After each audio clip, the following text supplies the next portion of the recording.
Hey everybody, JC here with another TNI toy review, and today we're going to take a look at the new DC Collectibles New 52 Swamp Thing Deluxe action figure. But before we jump into the review real quick, I just want to tell you about a contest that we're running on TNI over the course of the next few weeks. Basically, we want to encourage everyone, all of our readers, viewers, listeners, what have you, however you're coming to the site. We want to encourage you to take the time this year while you're out Christmas shopping or holiday shopping or just toy shopping to pick up at least one unwrapped new toy and donate it to your local Marine Corps Toys for Tot drop-off location. Now, tons of businesses participate in this program, but at the very least I know you can go to any Toys R Us and they have drop-off locations for Toys for Tots, or you can go to the Toys for Tots website and find a local drop-off location. But we really want to encourage people to do that. And so to do that, we are going to basically give an opportunity for one person to win a $200 store credit from the online e-tailer Big Bad Toy Store. And all you have to do to enter to win the contest is to take a picture of yourself or have someone take a picture of you dropping a toy off at any Marine Corps Toys for Tots toy drop-off location. And it doesn't have to be anything extensive. It can be, something simple like if you're taking a self picture of you dropping it, your hands dropping the toy off in the drop-off box. Again, it doesn't have to be super elaborate. Certainly, if you're dropping off a trunk load of toys and you want to get someone to take your picture, that'd be great too. But again, it doesn't have to be anything elaborate. And anyone who does that and takes a picture and basically posts it on our Facebook page or Twitter or tweets it to us will be entered into the contest. There's complete details on toynewseye.com, and if you're watching this video on YouTube, there's a link to those details in the video's description. So please help support the Toys for Tots program by donating at least one unwrapped toy. Okay, so let's get on with the review now. As I said, today we're looking at the new Swamp Thing figure. This figure was just released. It's hitting comic book shops now. It's probably going to run around in the neighborhood of $50. At least that's what it cost at my local comic book shop. And it comes packaged in your standard window type box packaging. It's a fairly decent sized box because it's a deluxe action figure. It's got green and white highlights. And then the figure's clearly displayed on the front window packaging so you can see what you're getting. On the one side, you've got a picture of the figure with a green background, kind of from the waist up. Now, this is a little different from your normal DC Collectibles packaging, which usually shows like a shadowed in picture on this side of the box. This one's just an actual picture of the figure. And then on the other side is a full picture of the figure, along with the credit of who sculpted it. This figure was sculpted by Phil Ramirez, and then it tells you that the figure stands approximately 8.5 inches tall with a wingspan that measures 13 inches wide. And then it also tells you that it comes with a removable shield and sword. On the back of the packaging, we have a little thumbnail image of the figure at the top, along with a little brief bio about the character. And then below that, it shows the new 52 Superheroes versus Supervillains 7-pack, which just came out, and we did a review of last week. So if you haven't checked that out, be sure to check it out. So let's get this figure open and take a look at what's inside. Okay, so here's a look at the figure outside of the packaging. Right off the bat, you can tell that they've done a really nice job with the sculpting, a lot of details from the head. I love how they've captured the look of Swamp Thing with the eyes and everything. It's got like kind of a red, almost reflective type paint that catches the light nicely. They've sculpted horns out of branches for the top of his head, which are really cool. And then I like how that branch sculpt work goes all the way throughout the body. Kind of forms his rib cage and everything. He's got branches on his wrists, which stick out, which are nice. And then he's just got the root work and the plant designs, all the way throughout his body, which is really nice with the sculpting. Just superb job. Even on the wings and everything, you've got the little branches sculpted in. throughout, and just like the green moss type effect and everything. So it's just really nice how they've captured the look and feel of Swamp Thing with this figure. And even on the back, on his bottom calf, I like how they sculpted a little flower, a little rose flower on his back calf, which is just a nice little detail.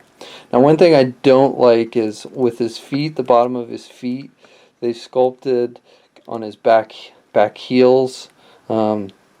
Basically, the woodwork they've sculpted on the back heel, so it makes the heel kind of unbalanced. But it also has to do with the joint that they put, which I like the joint, but I wish they had made the bottom of his feet more smooth and flat, because basically he tends to fall over easily because his feet don't stand quite flat. It makes him kind of lean forward, and he's also already top heavy because of the wings, which are, unfortunately, the other thing I don't like about this figure is the wings are not removable, at least as far as I can tell. The wings, I'm not sure if they're in there with a ball joint of some type, but I've tried pulling them out and they just don't seem to want to come out at all. I've had some figures with wings kind of like this where they're attached with a ball joint that you can just pop out, but it does not appear to be the case with this figure. So I'm afraid if I somehow got it out, I would end up breaking it or wouldn't be able to get it back in. So I don't want to force it too much. But from what I can tell, the wings are not meant to be removed on this figure, which is a little disappointing because he doesn't always have the wings in the comic book. And then again, the wings do make him a little top heavy. The wings are articulated, and we'll go more into that in a few minutes when we go over the articulation for the figure. As I mentioned before, the figure comes with two accessories. He comes with a sword type thing sculpted out of essentially wood. Well, the accessory is not actually sculpted out of wood, but it's made to look like it was sculpted out of wood or made out of wood. So a lot of nice detailing with the woodwork design on that. And then he comes with a shield, which again is made to look like it was made out of a piece of wood or something. Now, the way the accessories attach is they both have like little pegs on the bottom or back of them. And what you do is you take on his wrists, he's got these little branches that stick out, and they're made of basically a thin plastic. So they have some mobility. You can move them a little bit, but you don't want to move them. You don't want to bend them too much because they would probably snap and break off. But what you do is they basically are also attached with little pegs, and so you just pull them out and reveals like these holes on his wrist, and he's got on both sides. So you just pull out the branches, and what his right arm, the hole is bigger and the peg on the sword is bigger. So basically you put the sword on his right arm and it won't fit on it in the hole on his left. And same with the shield, it's a smaller hole, so it has to go on his left arm. And you just slide in the holes, and that's how he holds his accessories, which is pretty cool.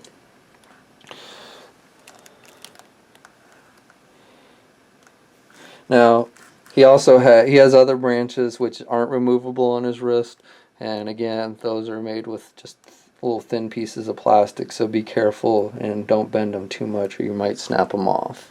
I haven't had any problem I haven't like snapped any off or anything, but I just tell by feeling it, if you were to bend it too much, you might break those off because they're kind of like brittle plastic. And one thing I want to note with the sword is it fits in there pretty well, but it can fall off, especially if you bump into it. It will have a tendency to fall off, and because it sticks out so far, it's easy to kind of, when you're moving them around and stuff, it's easy to kind of bump it out and it'll fall off. Like I said, it's not like it just like falls off if you breathe on it or something. So overall it does fit pretty well, but if you hit it, it will sometimes fall off. Now the branches themselves, which are what come when you open the figure, the branches are attached to the figure's wrists, and those I haven't had any problem falling out. in any way. And again, they just fit right back in when you don't want him to have his accessories. Or his weapons, basically. Okay, so the figure stands, if you're measuring from his feet to just the top of his head, it stands just a little bit over 8.5 inches tall. If you count to the horns on the top of his head, then he stands just under 10 inches tall. Now, if you go all the way to, if you have his wings, it depends on how you had the wings posed, but roughly with the wings, he stands close to, or just under 13 inches tall.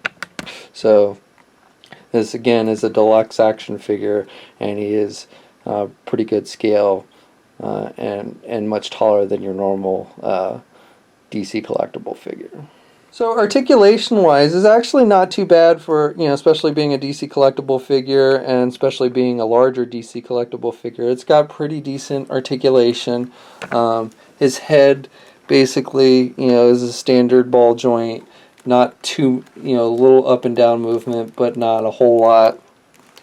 Can look left and right without any problems. Standard ball hinge joints for the arms. At the shoulders.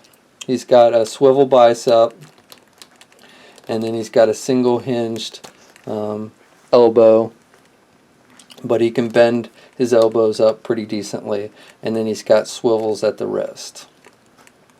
There is no midsection articulation, no ab crunch, no swivel at the waist or anything.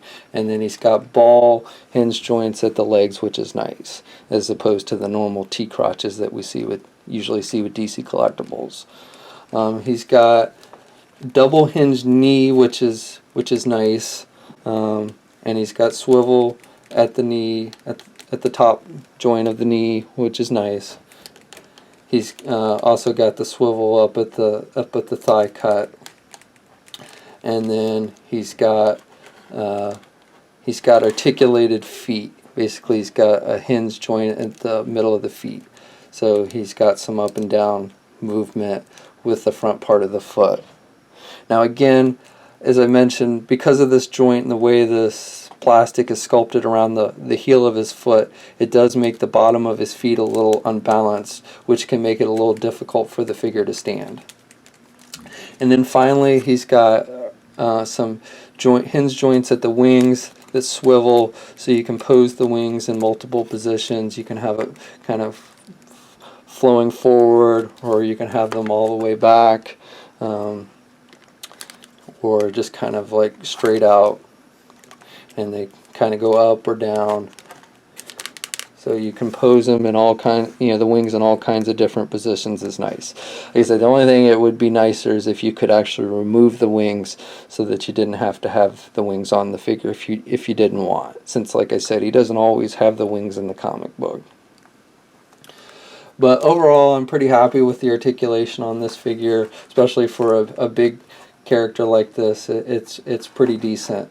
An ab crunch might have been, the only thing that I would have liked to seen added, but other than that, I think they did a really nice job with the articulation on this one. Okay, so that about does it for the review. Overall, I think this is a really good, solid figure. I think DC Collectibles did a great job with the sculpting on this one. Really did a nice job capturing the look and feel of the Swamp Thing character. Decent articulation and pretty cool accessories. So I definitely think if you're a fan of Swamp Thing, or just, of the new 52 line in general, I think you're definitely going to want to pick this one up. It's hitting comic book shops now, and as I mentioned before, it's probably going to run you in around the $50 price range. So I hope you enjoyed the review, and until next time, I'll catch you later.